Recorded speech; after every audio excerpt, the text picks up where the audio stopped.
The curvature of the Earth eludes us. Either the Earth is much larger in circumference than we are told, or the curve just doesn't exist. People assume that there is a curve, but it's never really been proven beyond a reasonable doubt. Cameras with fisheye lenses, Hollywood movies, and NASA CGI are the closest we get to seeing curvature. The deception and the lies are just so pervasive, and they're just so deep, and I swear, it gives me a headache. The surface of water is always level. This is just natural physics. We know this, that water, if unobstructed and uncontained, will flow outward, finding the easiest course to maintain its own level, right? So, but the Ball Earth model claims that the oceans are huge 100-mile walls of curved water curving around the ball. That's ridiculous. They say that gravity makes this possible, but you don't see that. You go to the beach, you see completely flat horizon, you see water just ever so gently coming up on the shore. So there's the pretty blue marble that NASA claims we are living on, with circumference of 24,901 and 3959 radius. So to find the curvature, you take 8 inches times your distance squared. That's 8 inches times your distance squared, and if you don't square the distance, you end up with this, and this is not what NASA has shown us. They have given us a beautiful blue marble that we love.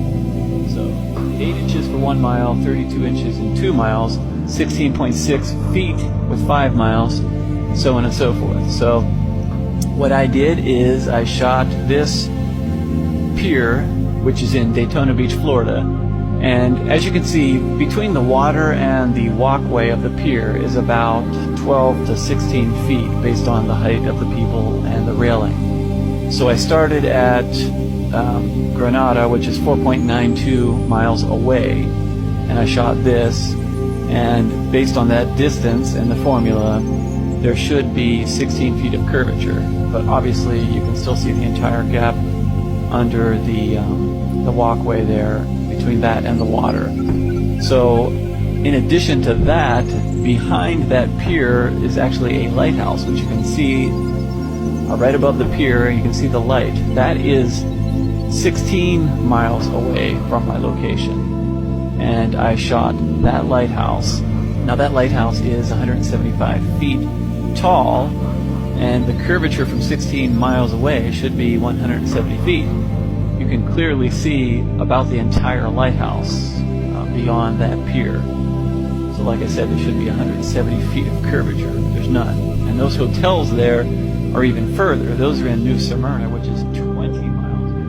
If NASA is right, and there is, we do live on a ball, they're going to have to make up that curvature. If it's not in the 20 miles I'm shooting, well then that means it's got to be made up further on down the line. So you can't have it both ways. You can't say we live on this ball and then say, oh, you can't detect the curvature. Well, you got to detect it somewhere, because if it's not dropping here, it's going to have to drop even more down the lines in order to make that circle, that ball they say we live on. And it's pretty round. That blue marble they give us is perfectly round. Lighthouses are one great example. The Isle of Wight Lighthouse in England is 180 feet high and can be seen up to 42 miles away, a distance at which modern astronomers say the light should fall 996 feet below the line of sight. Why can you still see it? Another one worth mentioning that people be familiar with is the Statue of Liberty. It stands 326 feet above sea level, and on a clear day can be seen as far as 60 miles away. Now, if the Earth was a globe at the dimensions that they give us, that would put Lady Liberty at an impossible 2,074 feet below the horizon.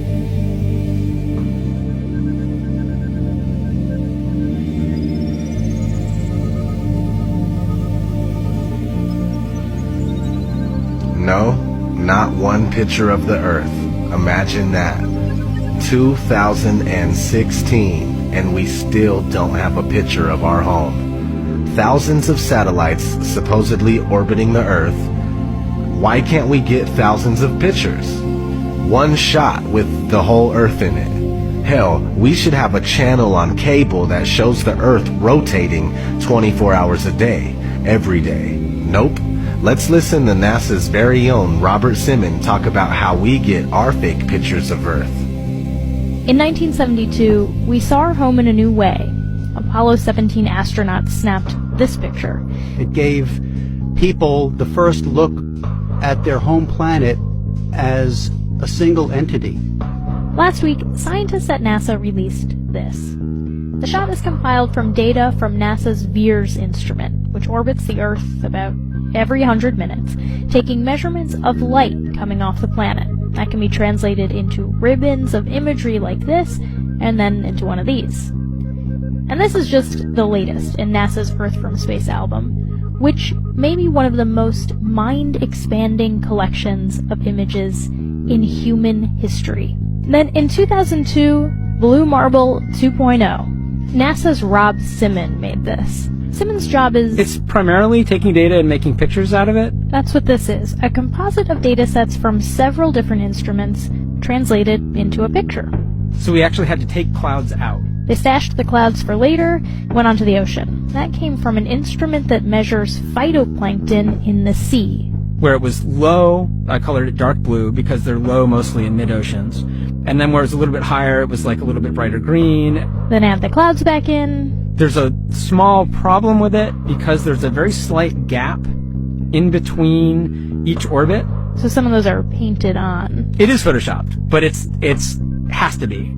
Then there was another layer to sort of simulate the atmosphere. And then there's this little bright spot. It's called the specular highlight. So it's the reflection of sunlight off of water. Those are the pieces, but you can't just slap them all together. It just didn't look realistic. It looks kind of flat, or the clouds are sort of too see-through. So I just hit Command-Z a lot. There's artistry to creating the world. What I imagine it to be. Unfortunately, I'm not an astronaut. I've never been to space. But I've looked at these images over and over again, trying to sort of get the essence of it. It is photoshopped, but it's has to be. It is photoshopped, but it's has to be. It is photoshopped, but it's has to be.